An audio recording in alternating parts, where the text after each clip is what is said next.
Hi friends అందరికి. ఏం కూరకి ఈరోజు మన ఇంట్లో కూర అయితే వేస్తున్నాను నేను. మంచిగా కటింగ్ వేస్తున్నాను. మస్తు ఉంటుంది కదా. మస్తు ఉంటుంది, నాకు మస్తు ఇష్టం. మరి తర్వాత ఏం వేయాలి? చేస్తున్నాను.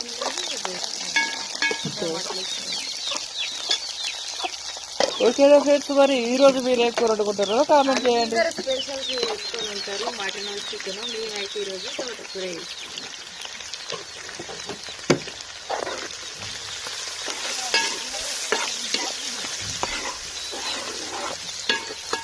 తోటకూర అయితే ఎంతసేపు కడిగినాం అక్క? చాలా సేపు. ఎందుకంటే అంత సన్నుష్కుంది అనమాట. మీరేం కూర వండుకున్నారు కామెంట్ చేయండి.